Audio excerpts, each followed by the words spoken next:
sebelum kita mulai, kita perkenalkan lah. Izinkan saya memperkenalkan siapa ini tamu kita. Barangkali ada yang belum kenal. Saya rasa sih pada kenal semua lah. Masa nggak kenal sih? Enggak lah. Dekan, masa mantan dekan FKUI, masa nggak kenal? Tapi tetaplah saya perkenalkan lah ya. Saya baca-baca nih ya. Catatan saya ada, saya baca-baca. Jadi tamu kita malam ini adalah Profesor Dr. Menaldi Rasmin, spesialis paru konsultan, dan saat ini guru besar FKUI, Ketua Komite Etik Penelitian Kesehatan Rumah Sakit Persahabatan, Pusat Respirasi Nasional. Juga Ketua Komite Etik Penelitian Kesehatan Rumah Sakit Persahabatan, Pusat Respirasi Nasional, Ketua Dewan Pakar PB Ikatan Dokter Indonesia 2018-2021, Ketua Senat Akademik FKUI 2018-2023, Profesor Menaldi Rasmin, teman SMA gue. Silahkan Prof, selamat malam. Selamat malam, Dr. Henry, dan selamat malam semua teman-teman yang ada di dalam sini. Saya minta maaf dulu pertama karena membuat kehebohan dan jadi nunggu-nunggu lama. Tapi ya biar nunggu saya lah begitu, mohon maaf betul. Terima kasih buat Dr. Henry yang mengundang saya dan terima kasih buat teman-teman yang berbagi. Nanti saya juga ingin mendengar pendapatnya. Oke, jadi kita mulai aja ya, Menaldi Rasmin. Tentu belakangan ini kan kita dengar nih Omikron, betul. Dan kan beritanya masih simpang siur lah. Katakanlah kita ini kan awam ya. Kita mendengar sumber berita macam-macam. Dikatakan walaupun transmisinya sangat cepat, lebih cepat dari varian-varian sebelumnya, tapi kurang severe katanya. Jadi tidak mematikan lah. Tapi ternyata laporan dari UK juga ada yang meninggal gitu kan. Dan CNN juga bilang dari Direktur Jenderal WHO bilang itu sudah ada berapa? 77 negara dan terus bertambah. Jadi bagaimana ini? Penjelasannya dari Prof. Menaldi Rasmin saja deh. Silakan Prof. Dr. Henry dan teman-teman, saya mulai dari pandemi. Pandemi itu masalah kesehatan masyarakat. Jadi memang tidak bisa kita diamkan saja, terserahlah urusan Dr. Henry aja begitu, nggak bisa. Itu ada urusan kita masing-masing kita semua. Bukan cuma Indonesia, tapi seluruh dunia. Ya. Karena sebagai masalah kesehatan masyarakat, biasanya pandemi itu datangnya dadakan. Kalau penyakit yang sudah kita kenal namanya endemis, gampang lah. Datang dia kita ngerti nih, ini tuberkulosis, ini lepra, ini kaki gajah, kita udah ngerti. Tapi begitu namanya pandemi berarti adalah sebuah penyakit yang baru, artinya ada makhluk hidup baru, dan dia menyebar ke seluruh dunia. Itulah pandemi, ke seluruh dunia. Begitu. Nah, pandemi ini dimulai memang dari masalah kesehatan, lalu kemudian dia akan menjadi masalah ekonomi. Kalau masalah ekonomi sudah masuk, dia jadi masalah sosial. Ketika masuk di masalah sosial, mulai keluar hoax, mulai keluar berita sesat. Gitu. Nah, sayangnya berita sesat nih bisa karena memang orang tidak tahu, tapi berita sesat juga bisa dibuat berita sesat. Karena ujung-ujungnya adalah masuk ke fase politik. Jadi dari sebuah pandemi, jangan dianggap enteng cuma masalah soal sakit diobatin gitu, atau dirawat gitu. Tapi pandemi sebagai masalah kesehatan bisa berujung sampai masalah politik. Di mana kita berada sekarang, saya kira teman-teman udah paham di mana kita berada sekarang ya. Jadi sampai di mana berita sesat yang beredar itu. Nah, artinya sebagai masalah kesehatan, karena ini masalahnya adalah masalah kesehatan masyarakat, kita mesti rame-rame menyelesaikannya. Nah, cara yang paling tepat belajar dari pandemi-pandemi yang dulu, memang kematian, Dr. Henry dan teman-teman. Yang paling besar tuh kematian pada pandemi Black Death. Itu tahun 1700-an. Atau pandemi influenza Spanyol antara tahun 1918 sampai 1920 yang menyebabkan kita semua habis itu terbiasa pakai masker. Tapi udah lupa sekarang. Makanya diingetin lagi sama yang punya alam raya ini. Kamu udah mulai kotor nih. Kamu mesti pakai masker. Caranya gimana? Kasih virus yang terpaksa kita harus berpikir untuk memakai masker kembali. Gitu ya. Nah, jadi Pandemi kali ini adalah pandemi virus saluran napas. Yang lalu-lalu juga besar. Pandemi yang besar selalu pandemi virus saluran napas.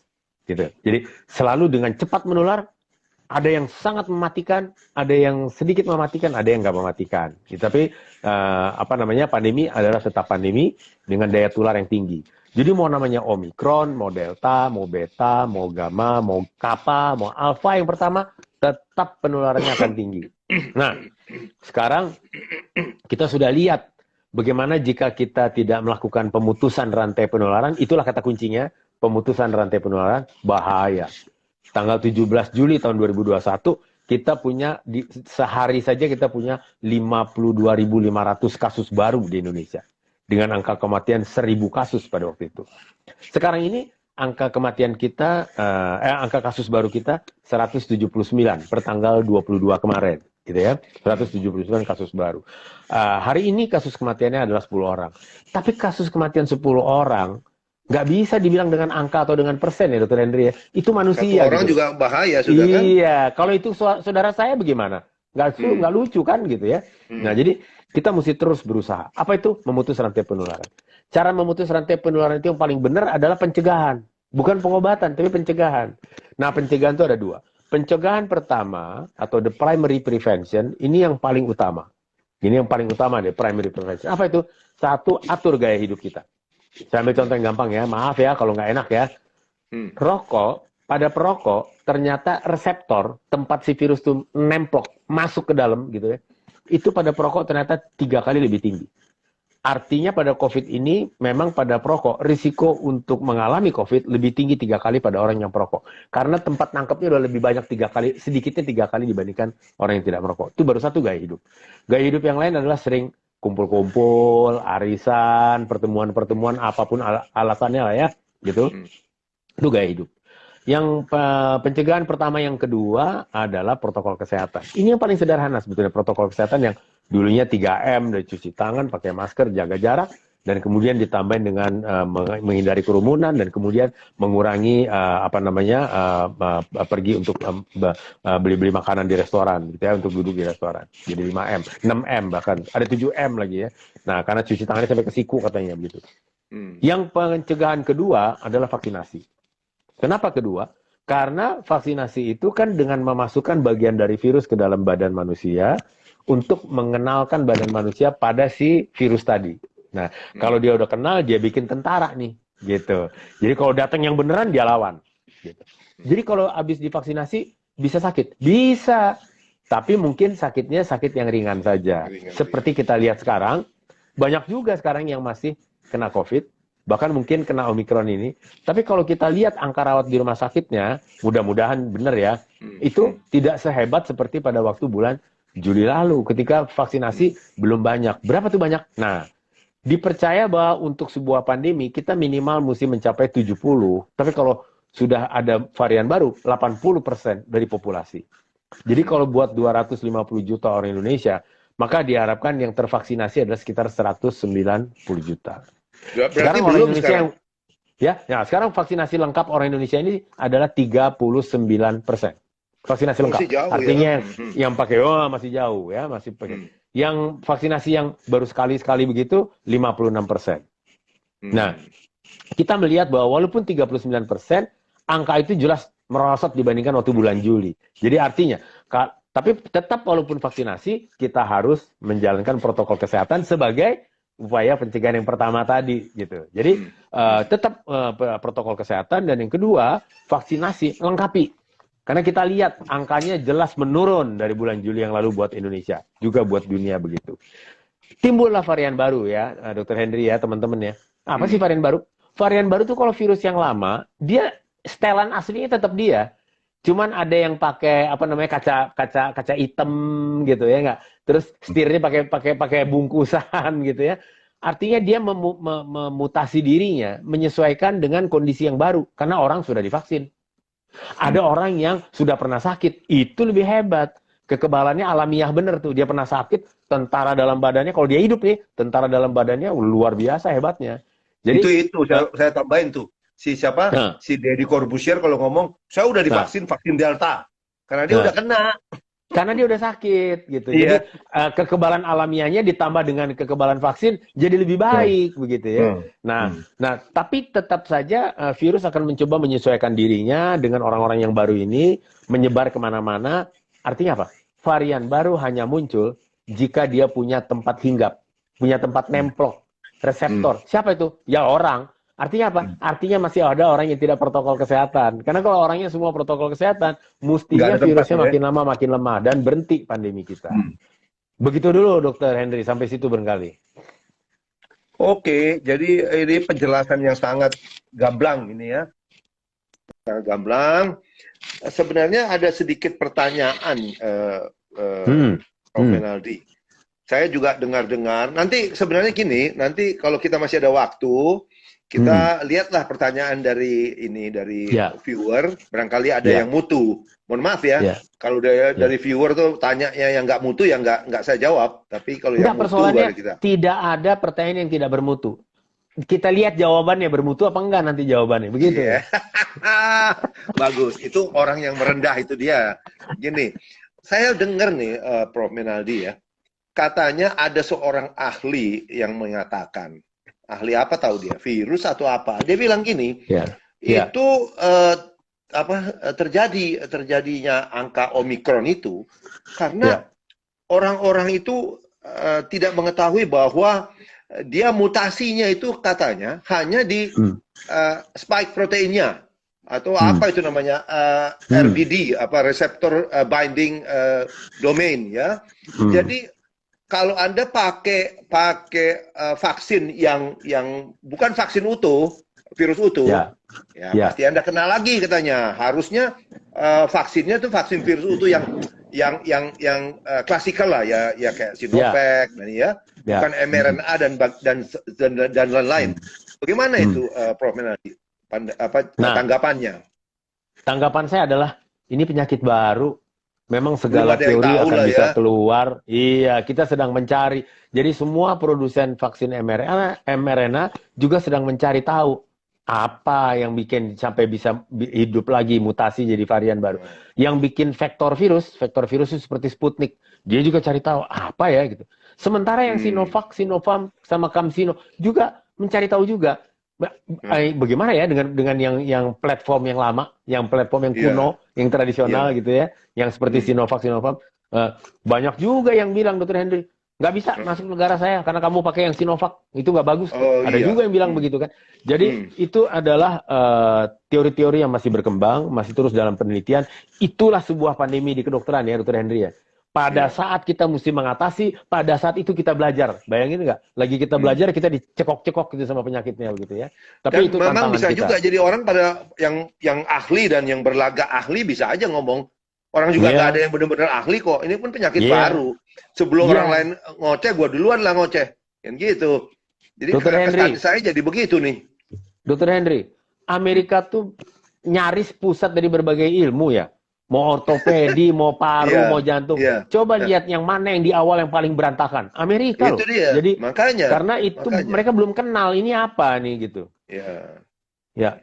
Dan yang saya dengar juga terakhir yang saya lihat di TV sih ada laporan bahwa di Israel mereka sudah menganjurkan vaksin keempat.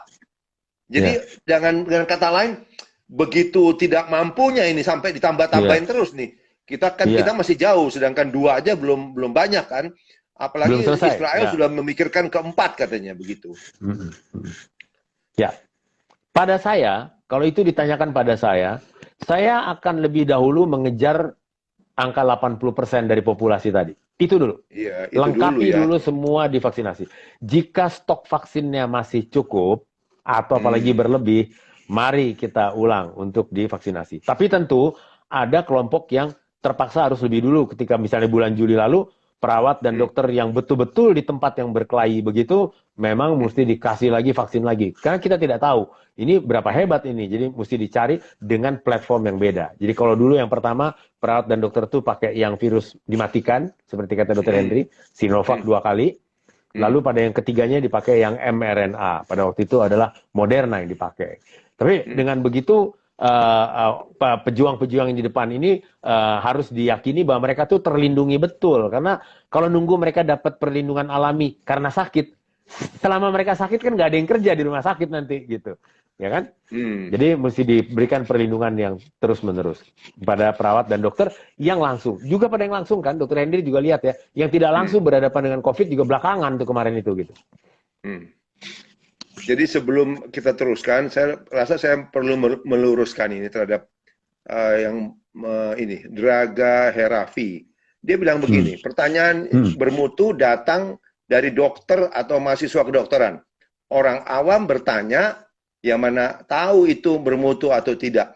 Maksud saya, yang saya katakan bermutu, itu adalah yang relevan. Jadi bisa saja nih, tiba-tiba ada pasien saya masuk sini terus tanya, dok saya pengapuran nih mau diapain? Nah itu yang tidak bermutu maksud saya. Jadi jangan salah mengerti ya. Maksud saya itu tadi. Maksudnya yang relevan dengan pembicaraan kita malam dengan ini. Topik. Gitu. Iya. Dengan Dan topiknya, semua pertanyaan itu pasti bermutu. Karena semua pertanyaan itu justru akan menjadi pertanyaan penelitian. Ada yang nanya gitu, iya juga ya, mesti diteliti nih, gitu. Jadi dan itu datangnya dari masyarakat. Jadi kita luruskan, jangan sampai nih orang berpikir kita bilang nggak bermutu tuh maksudnya yang irrelevan, yang tidak berkaitan dengan topik ini. Karena kita menyediakan waktu untuk membicarakan topik ini. Kalau kita bicara kemana-mana ya nggak akan cukup lah waktunya demikian. Jadi saya justru butuh, Dr. Henry. Saya justru butuh pertanyaan-pertanyaan dari publik. Karena itu akan membuat saya terus berpikir apa yang mesti saya pelajari lagi gitu. Oke, jadi gini, sebelum kita coba lihat ya, Prof. Minaldi, ada lagi nggak yang mau ditambahkan sebelum kita masuk nih ke coba kita lihat-lihat apa yang kira-kira ada gunanya. Ini ada ini teman saya dulu, saya mau sapa dulu, Dr. Nings. Dokter Nings dari Surabaya, internis nih. Jadi teman, karena apa? Karena ibunya teman saya, ibunya spesialis mata. Ini anaknya internis, dia muncul. Malam Dokter Henry, Prof. Minaldi gitu. Selamat malam juga. Ya. Tambahan senang Dokter Ning gabung nih, jadi kita bisa dapat lagi informasi barangkali. Beliau penyakit dalam pasti menangani banyak juga. Nah, saya terus ke Omikron nih.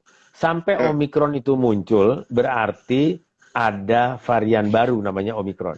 Nah, Omikron aja sendiri udah bikin kita repot. Kalau dia datang berdua sama Tante Mikron, lebih repot lagi nih, gitu ya. Jadi ini Omikron ini bisa jadi, ya si varian ini bisa jadi karena terjadi mutasi, perubahan. Kenapa terjadi perubahan? Karena si virus merasa, ini orang kok kuat amat ya. Dia merubah dirinya. Dia mencoba, pakai bahasa awam ya Dr. Henry ya, dia mencoba melakukan penyesuaian diri supaya dia tetap bisa hidup, dia tetap bisa beranak piak, bereplikasi, gitu ya. Nah inilah Omikron. Apakah Omikron ini cepat penularannya? Ya, di mana-mana sudah dibuktikan bahwa Omikron ini ternyata penularannya lebih cepat, 5 kali lebih cepat daripada yang Delta. Padahal waktu Delta dulu kita kaget. Apakah dia berat? Sampai sekarang memang belum kelihatan yang berat, tapi hati-hati. Hati-hati. Kalau di Afrika tidak kelihatan berat, belum tentu di Indonesia dia tidak berat. Sistem konstitusi badan kita orang Indonesia dengan badan orang Afrika bisa jadi beda loh. Kesebelasan sepak bola dunia itu Chelsea, Manchester United apapun lah sebut itu kalau pakai orang Afrika loh, bukan orang Indonesia loh. Karena mereka pasti lebih kuat larinya, lebih tinggi badannya, lebih kenceng gitu otot-ototnya. Kita enggak gitu. Jadi jangan sama kalau sana ringan, di sini pasti ringan. Oh no. Tunggu dulu. Dan kita lihat seperti kata Dr. Henry tadi, di Inggris sudah ada yang meninggal dunia dan dibuktikan dia kena Omikron. Di Amerika juga sudah dilaporkan the first COVID died after Omikron. Jadi jangan dilaporkan itu Omikron gitu ya. Jadi sudah ada meninggal itu. Nah persoalannya sekarang adalah kenapa bisa meninggal ya itu si ajal ya. Tapi kita mesti hitung. Ada orang usia lanjut. Itu pasti potensi untuk menjadi berat kalau sakit. Sakit apapun. Apalagi sakit COVID yang kita belum punya obat yang pasti. Obatnya. Ya, yang kedua orang-orang dengan gangguan sistem kekebalan tubuh, gangguan sistem imunitas. Siapa tuh? Orang-orang yang pakai obat kemoterapi, orang-orang yang mengalami SLE, lupus gitu ya, orang-orang yang dengan gagal ginjal kronik, orang-orang yang menderita HIV, banyak tuh yang begitu-begitu, gitu ya. Nah, ada lagi yang lain, orang-orang dengan kebiasaan yang salah masih tetap merokok. Kenapa? Tadi jumlah virus yang masuk lebih banyak daripada jumlah orang yang tidak merokok gitu, yang masuk ke dalam badannya. Jadi artinya daya rusaknya pasti lebih banyak.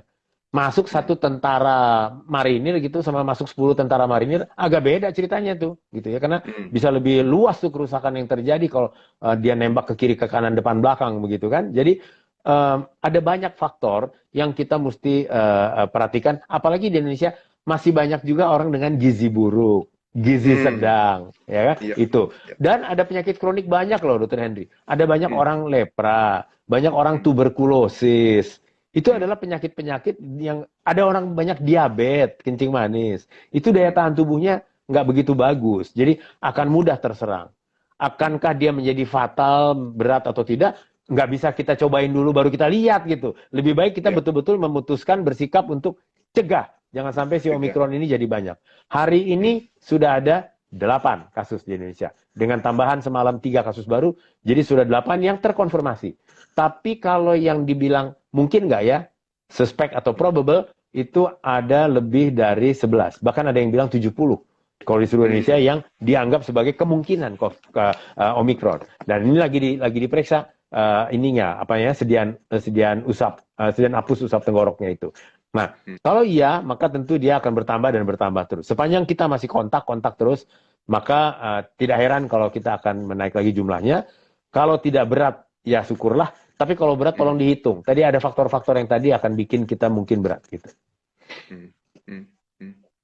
Oke, lagi pula memang saya setuju nih Prof. Rinaldi, karena kadang-kadang ini angkanya tidak menggambarkan yang sesungguhnya. Sebenarnya kita lihat yang dilaporkan pertama kan pembantu kesehatan atau apa di Wisma Atlet kan. Ya kan, dia tidak mendapat dari luar kan, dia pasti kan cuma di dalam negeri. Terus dia didapatkan positif. Nah, dia dapat dari mana? Yang menulari dia mana? Kan nggak diketemukan pertama-tama itu. Iya, betul. Gitu. Ya. Saya rasa tanggapan saya itu mungkin kalau jadi jangan takut, tapi mari kita waspada. Karena itu dia kalau pesannya. kita menyehatkan diri kita, jangan lupa loh, Anda pahlawan. Karena Anda menyehatkan seluruh bangsa. Kenapa? Karena Anda nggak sakit, Anda nggak nularin. Orang lain juga sama seperti Anda. Sama juga. Turun COVID-nya pasti. Iya. Tapi ngomong-ngomong nih, kita agak tidak terlalu formal nih. Tadi kan bilang jangan ngerokok ya. Tapi kan susah tuh orang yang sudah ngerokok, ya suruh berhenti kan susah. Ngomong-ngomong berapa persen ya? Asal tahu aja. Hah? Apa? Iya. Berapa persen ya dokter yang masih ngerokok ya? yang masih ngerokok dokter ya. Saya kurang punya tuh angkanya, tapi memang ada sih. Saya belum punya angkanya. Ya, memang kalau datang ke dokter paru-paru langsung rokoknya disimpan dulu lah. Iya. Dan ngakunya nggak pernah ngerokok memang. Dan ada yang bilang ngerokoknya satu-satu. Ya susah juga kalau sekali 5 begini ya. Memang satu-satu pasti ya. Mana itu selalu satu-satu. Oke, kita guyon-guyon sedikit supaya jangan terlalu tegang. Ini kan bincang-bincang. Ini kan reuni antar teman SMA. Jadi ya santai-santai lah. Moga-moga ada juga ya teman-teman yang dari sekolah kita juga hadir barangkali juga ya. Karena juga saya juga mau sebutkan Prof. Rinaldi ini juga barusan bicara di SMP tertentu lah, alumni SMP tertentu di mana padahal Prof. Rinaldi bukan alumni situ, karena saya tahu Prof. Rinaldi ini SMA-nya di Kanisius tapi SMP-nya di Percik, betul? Iya betul, dari TK malah. Iya. Jadi karena ada teman-teman dari PL, teman-teman goes saya, dia bilang, oh itu gue sebangku sama Rinaldi, sama Mendy katanya. Iya, betul. Ya, baik. Buat saya senang nih, jadi ada silaturahim lagi, kumpul-kumpul begini. Dan saya tetap berharap ada yang saya dengar dalam pertanyaan, supaya saya bisa belajar lagi. Karena ini semua kita masih belajar di seluruh dunia. Masih belajar, yang namanya Dr. Fauci di Amerika, jangan Anthony salah. Fauci itu. Iya, dia yang buat buku textbooknya penyakit dalam itu, dia juga masih belajar lagi tuh. Masih grepe gitulah, masih meraba-raba juga dia. Iya, betul. Dan ini ada sedikit yang saya kepingin dapat tanggapan. Kan katanya dalam waktu singkat ini sudah ada pilnya. Dari nggak tahu dari Pfizer atau dari mana katanya dalam waktu singkat kita sudah akan bikin pil untuk COVID. Tentunya Mm-mm. kalau itu terlaksana, itu akan sangat membantu ya, Prof. Minaldi ya. Nah, begini. Sampai sekarang WHO sudah melakukan penelitian pada lebih dari 5 obat. Dan untuk Indonesia Hmm. kebetulan saya principal investigatornya yang mengkoordinasi 22 rumah sakit di seluruh Indonesia dalam penelitian ini yang diikuti oleh 90 rumah sakit di seluruh dunia gitu ya. Dan belum ada sebetulnya obat COVID yang definitif. Masuk, Hmm. mati virusnya, selesai, nggak ada. Jadi Jadi masih dalam tahap percobaan-percobaan, Prof. Minaldi ya. iya, jadi seperti Favipiravir, betul, dia Hmm. bisa mengendalikan COVID, tapi butuh waktu panjang loh pakai Favipiravir kan gitu ya. Oh, Remdesivir, iya, tapi juga dia berpengaruh sampai yang kasus sedang.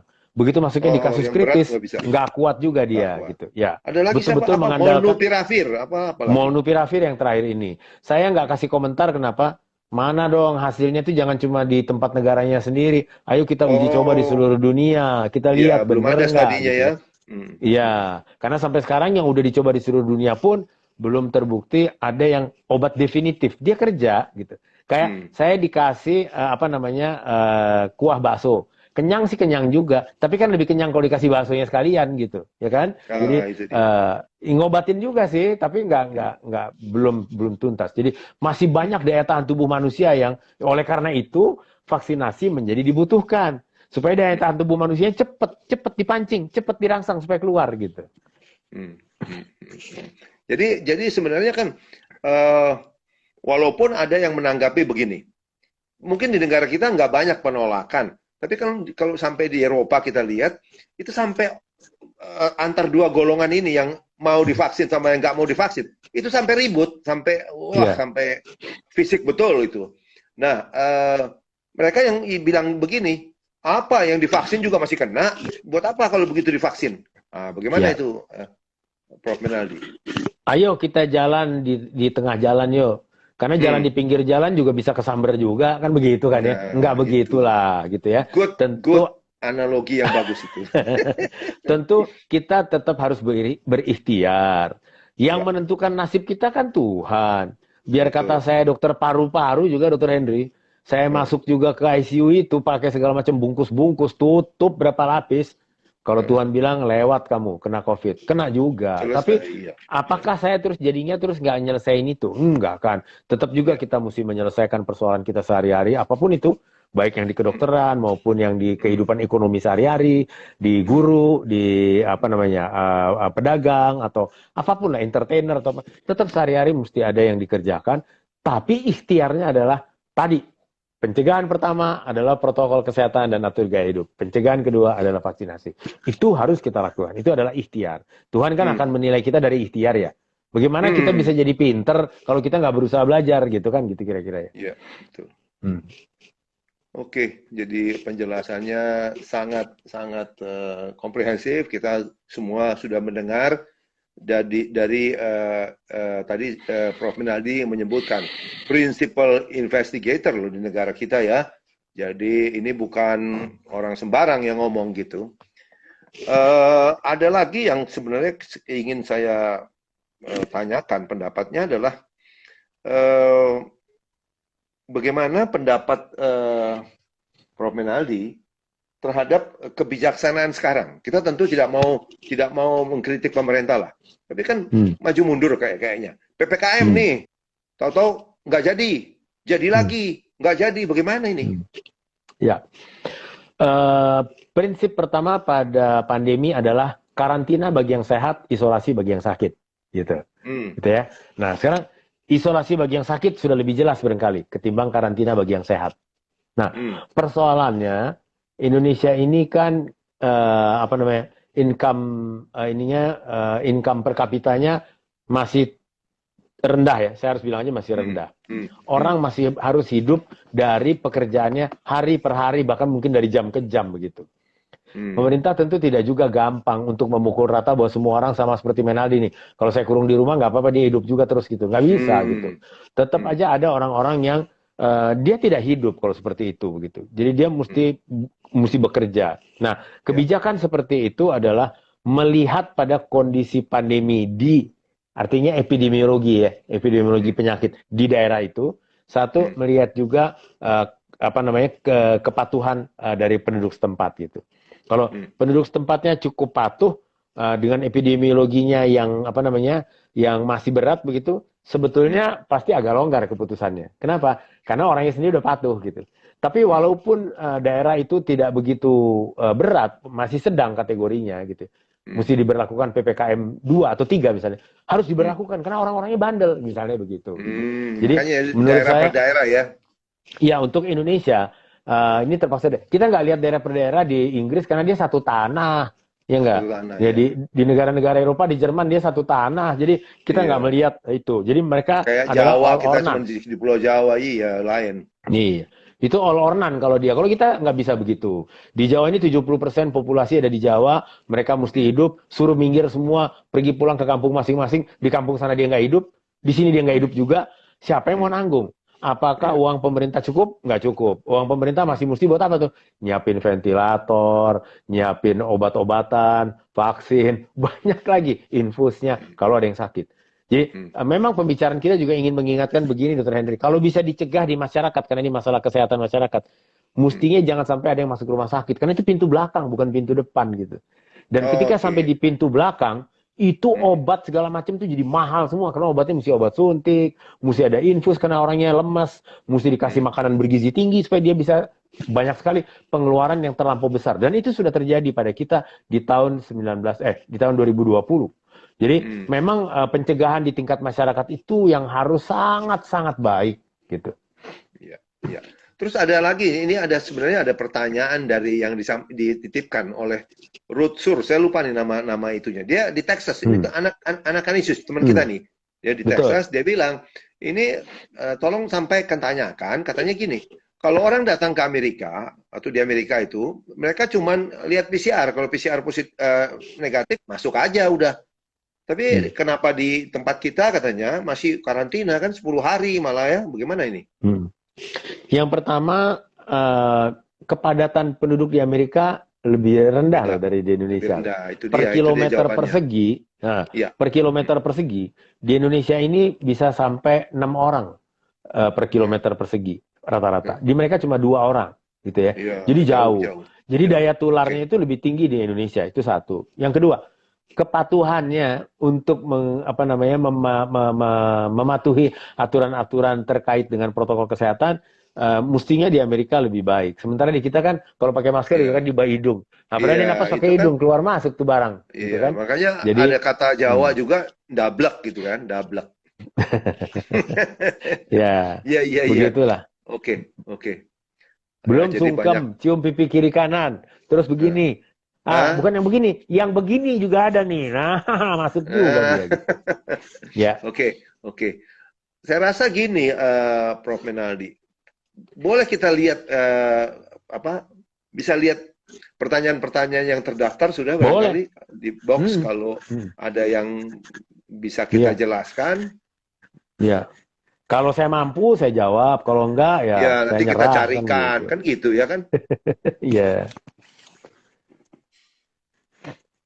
Dok, gimana kalau punya bronkopneumonia? Bahayakah, Dok? Ya, itu kan salah satu penyakit yang itu memperlemah barangkali ya. Bronkopneumonia, bronko itu saluran napas, pneumonia itu infeksi pada dagingnya paru-paru gitu ya. Jadi bronkopneumonia itu infeksi paru yang mengenai dagingnya dan saluran napasnya. Nah, COVID yang masuk di paru menyebabkan bronkopneumonia juga. Bronkopneumonia disebabkan oleh virus SARS-CoV-2 gitu. Itu bronkopneumonia juga. Nah, kalau orang sudah sampai kena bronkopneumonia, berarti daya tahan tubuhnya tidak bagus. Karena kita tidak setiap hari kena bronkopneumonia. Kalau kita kena bronkopneumonia setiap hari, itu berarti daya tahan tubuh kita buruk benar kan, kita napas setiap hari. Masuk virus sakit, besok masuk kuman sakit, besok masuk jamur sakit lagi.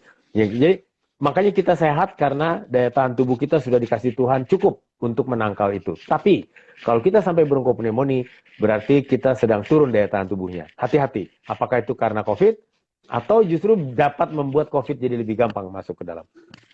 Ya. Ini dari perawat saya ditanya, Dok, izin tanya, saya pernah kena COVID, tapi tidak ada gejala, hasil swab PCR positif. Terus saat saya vaksin juga tanpa ada gejala. Kenapa Hmm. bisa begitu ya, Dok? Bisa. Ada beberapa yang seperti itu. Nah, di apa namanya kesehatan kita, makhluk tuh bisa masuk, dia nempel di badan kita, tapi belum tentu kita sakit. Namanya kita terinfeksi, tapi kita tidak sakit karena sistem imunitas kita masih bisa menyeimbangkan dia gitu, sampai dia tidak bisa membuat kita jadi rusak begitu. Itu satu. Nah, di WHO untuk COVID makanya dibagi dalam klasifikasi. Satu OTG, orang tanpa gejala. Itu dia tuh. Ada virusnya, tapi dia nggak Tapi sakit. nggak sakit. Kalau di Ya, PCR sedia hapus, dapat. positif. Tapi dia nggak Ya. sakit loh. Nah, itu namanya OTG, orang tanpa. Yang kedua, gejala ringan, bisa berobat jalan. Gejala sedang, harus dirawat di rumah sakit, masih bisa di ruang rawat biasa. Gejala berat, harus di ICU. perawatan intensif, mungkin Ya. belum pakai ventilator. Kalau kritis, pasti mesti pakai ventilator. Pakai ventilator. Gitu ya. Itu urut-urutannya. Nah, jadi tadi bisa saja terinfeksi tapi tidak sakit. Pertanyaannya kok bisa saya begitu? Perawat sih udah sering Iya. ketemu sama virusnya. Sering, oh iya, jadi daya terbiasa, tahan udah kita, ada memorinya ya. Iya. Nah, ini catatan saya, Dokter Henry. Di angka di Ikatan Dokter Indonesia, yang paling banyak meninggal dunia itu dokter umum. Yang nomor 2 itu dokter kebidanan. Yang nomor 3 itu dokter banyaklah macam-macam ya. Psikiater bahkan itu di nomor 11 ahli jiwa. Dokter paru dia di nomor 14. Bagaimana menjelaskannya itu? Menjelaskannya Itu karena sudah sering kena, iya. Karena dia terus ada di tempat itu, maka lama-lama badannya mencoba, bukan cuma virusnya beradaptasi, badannya beradaptasi, gitu. Jadi seperti itu ya. Jadi dan itu yang menyebabkan bahwa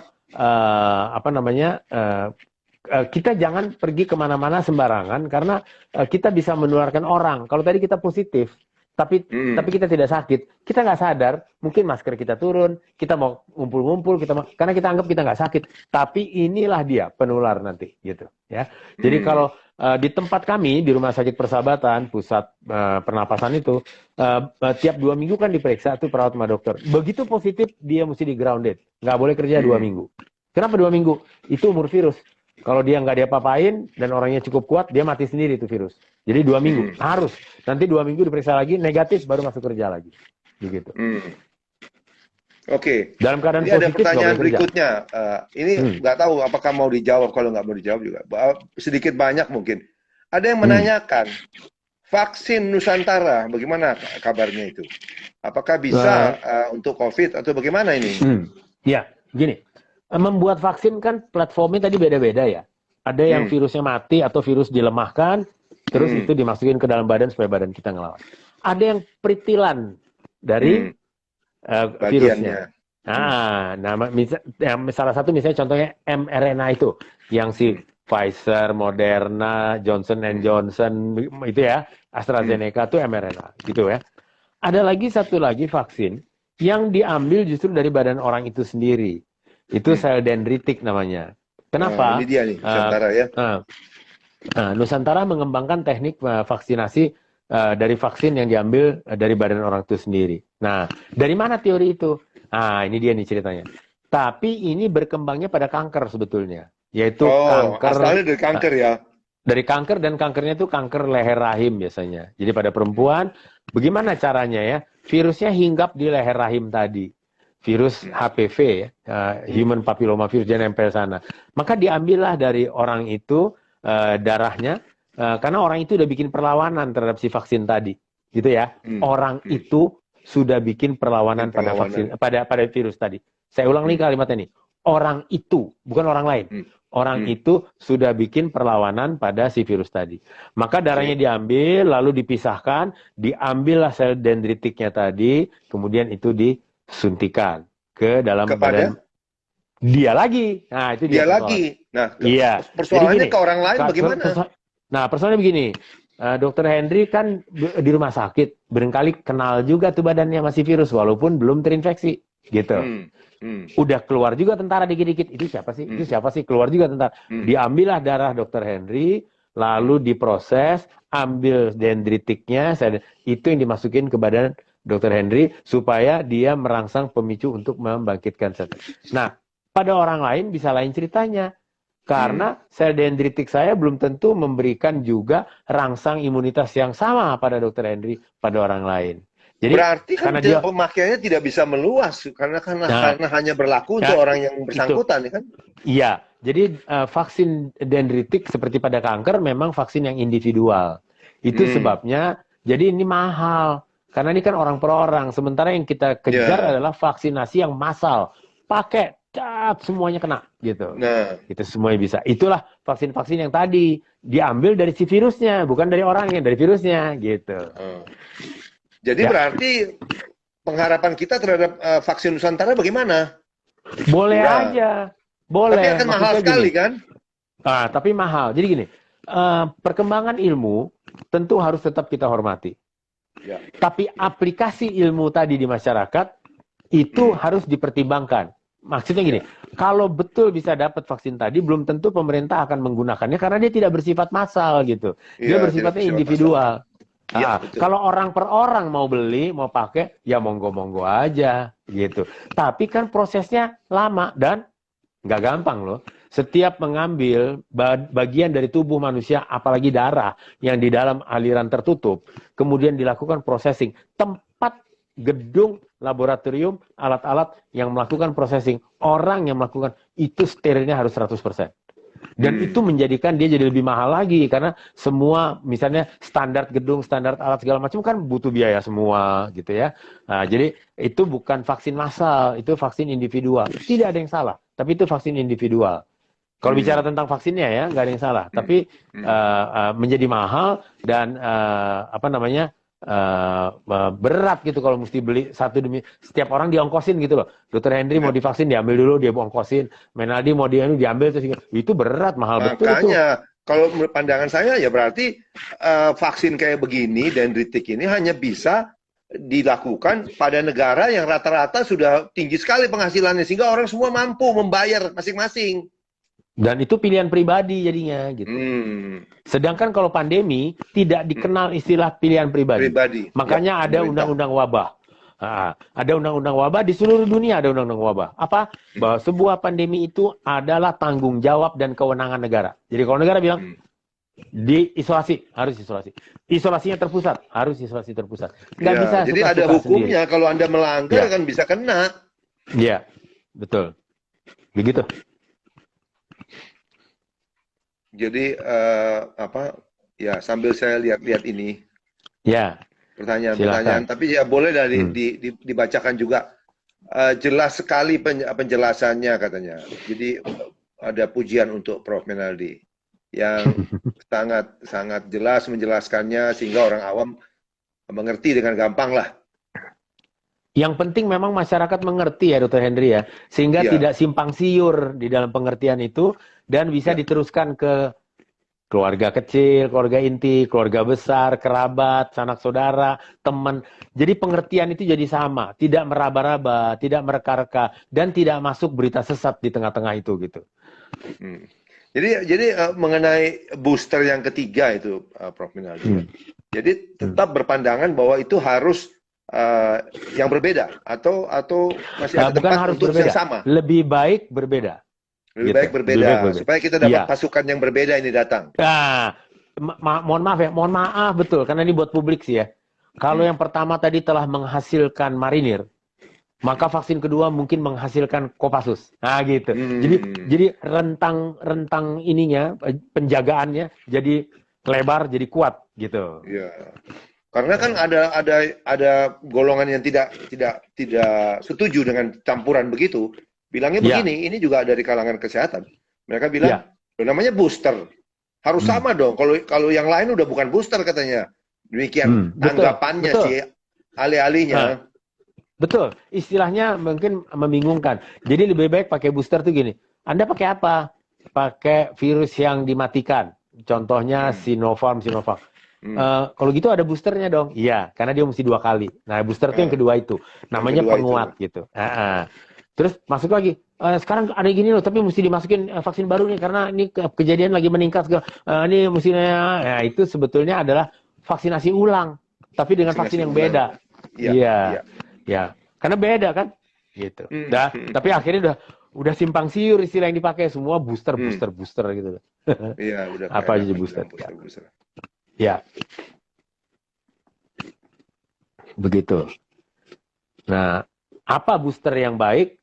Belum tahu juga karena ini penyakit baru. Penyakit Jadi baru, kita iya. semua Jadi masih tetap boleh-boleh aja berteori mencari. orang ya. Ya, ada Pfizer pakai, ada apa pakai. Prinsipnya sekarang dari perjalanan kita 1,5 tahun lebih terbukti bahwa semua vaksin tersebut sama sebetulnya efektivitasnya. Efektivitas vaksin pada penyakit baru diharapkan sedikitnya 50%. Semuanya ternyata di atas 70%. Gitu. Jadi Hmm. artinya ini daya lindungnya sebetulnya cukup baik. Pakailah yang manapun dia. Gitu. Ada yang mengklaim 90%, ada yang mengklaim 93%, nggak ada yang mengklaim saya 51%, nggak ada gitu ya. Nggak Tapi ada ya. dalam penelitian di dunia kelihatan bahwa memang daya lindung itu memang semua di atas 50%, bahkan 70% ke atas. Jadi artinya cukup efektif untuk bisa dipakai pada yang manapun, termasuk pada Omikron ini kita percaya seperti itu. Hmm.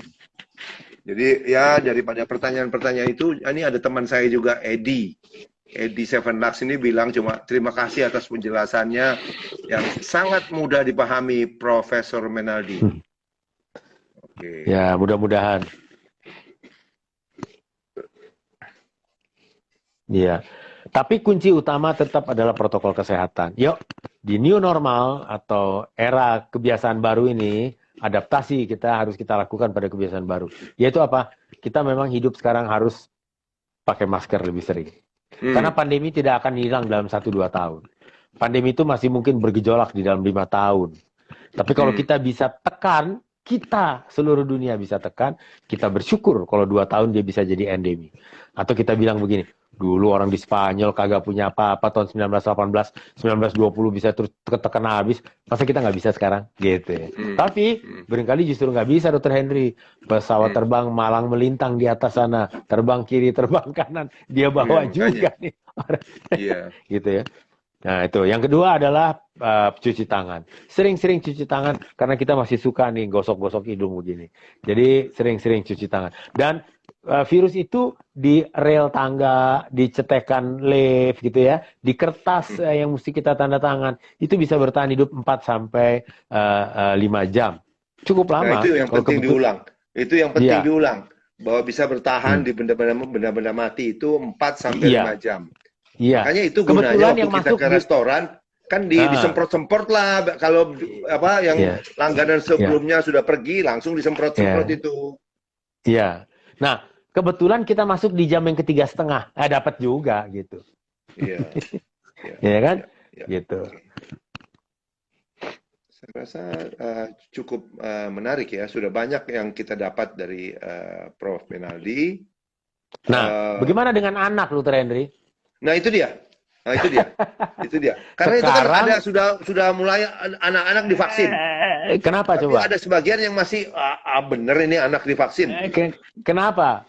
Sebetulnya kalau ikut urut-urutan, yang pertama itu adalah orang-orang yang relawan jumlah kecil. Habis itu relawan jumlah lebih besar, kayak yang di Bandung kemarin. Ini uji klinis ya. Habis itu orang yang bekerja di tempat itu. Makanya perawat sama dokter masuk yang divaksinasi pertama. Itu kan juga untuk dilihat bagaimana nih gitu ya. Nah kalau ini bagus, barulah masuk ke orang-orang sehat yang di luar dari lingkup kerja itu. Ya kemarin gitu ya. Kalau ini selamat juga, baru orang tua yang di atas 60 tahun. Ya. Kalau ini bagus juga, baru masuk ke anak. Anak itu terakhir sebetulnya. Gitu ya. Nah ini orang tua belum selesai semua, kenapa udah anak? Sama, kenapa orang tua udah masuk, padahal yang orang dewasa tadi ini belum semua? Karena kelihatan daya lindungnya cukup tadi di atas 70%. Oke, kalau gitu masuk orang tua, supaya lebih cepat.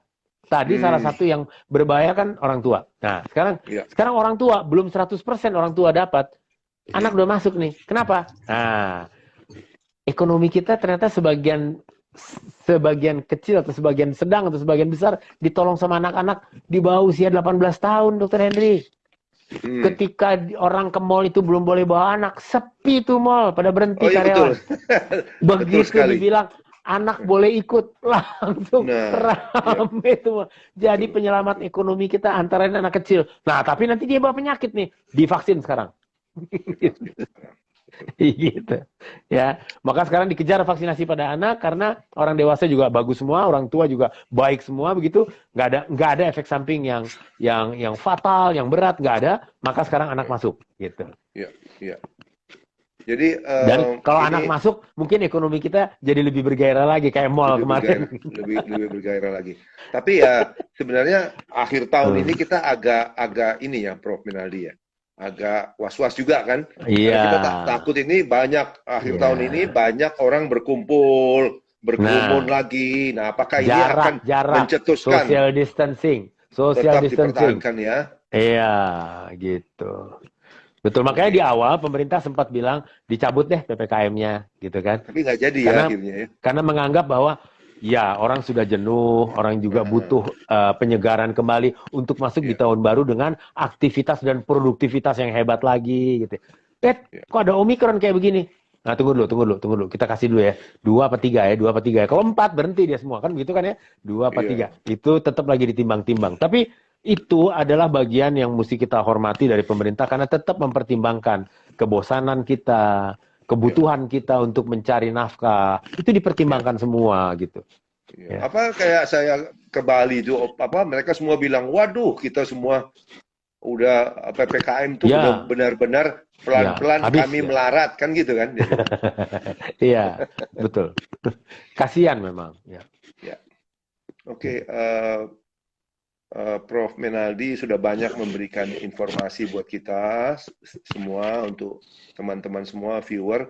Jadi informasi dong kalau misalnya mau konsultasi kepada Prof Menaldi ini prakteknya di mana? Nggak apa-apa sebut dong, supaya informasi kan info boleh dong. Ini kan banyak orang Janganlah, yang tiba-tiba janganlah, jangan. nggak apa-apa. Kalau Eh, kalau kalau si Prof ini takut, karena Prof ini kan guru. Guru itu kan digugu dan ditiru. Ah, jadi dia hmm. takut kalau ngomong. Kalau saya sih bilang aja, kalau mau cari Prof Menaldi Rasmin, beliau praktek di Cari di mitra keluarga itu Instagram, apa kan namanya? begitu ya. Cari di Instagram, sama cari di Alah, Twitter. udahlah. Ada di apa itu? Rumah sakit apa namanya itu? Dulu mitra keluarga, tapi kan ganti namanya udah itu. Di Jatinegara itulah, di Jatinegara. Beliau praktek di sana. Jadi kalau mau dapat informasi, salah satu orang yang paling mengerti soal COVID di Republik ini barangkali ya. Jadi carilah Prof Menaldi Rasmin. Ya, demikian. Tapi saya rasa saya sudah ambil waktu terlalu banyak ini, hampir 1 jam kita. Jadi mewakili viewer saya, teman-teman saya semua, saya sudah lihat apa komentarnya positif sekali. Profnya sangat humble katanya, penjelasannya sangat mudah didengar oleh orang-orang awam. Tentu kita tahulah Prof ini kan memakai ilmu padi, makin tinggi ilmunya, Tua, makin makin tunduk tua, dia. makin nunduk karena takut kesengkat di bawah gitu kan gitu. Kalau saya ngomongnya makin tua makin tunduk karena kamu sudah osteoporotik itu spine. Kalau saya takut kesengkat di bawah ada kabel begitu kan. Baik, Prof. Menaldi Rasmin, terima kasih banyak sekali lagi sudah meluangkan waktu kurang lebih 1 jam bersama para viewer di sini.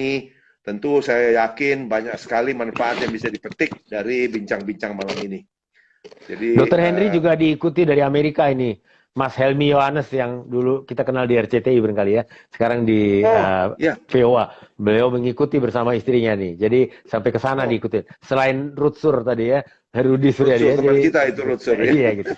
Saya ucapkan terima kasih, mohon maaf atas segala kekurangan saya tadi dan mungkin ada yang tidak pantas, saya minta maaf. Terima kasih banyak buat Dr. Henry, terima kasih banyak buat semua viewer. Semoga bermanfaat dan mari sama-sama kita menjadi pahlawan. Sehatkan diri kita, maka kita menyelamatkan bangsa kita. Mudah-mudahan kita bisa sehat terus sampai pandemi ini reda, bahkan hilang.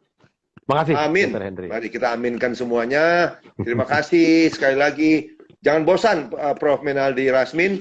Teman saya kalau panggil Mendy, tapi itu kan nama panggilan. Janganlah. Prof. Menaldi Rasmin, terima kasih. Jangan bosan.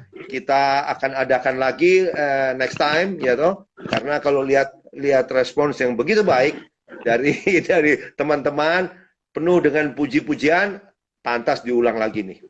Demikian, selamat malam semuanya, Prof. Terima Renaldi kasih. dan teman-teman Selamat sekalian. malam. Semoga Ya, semuanya tetap sehat. sehat. Sampai jumpa di lain kesempatan. Pamit. Semangat. Terima kasih, Semangat. pamit. Makasih banyak. Terima kasih.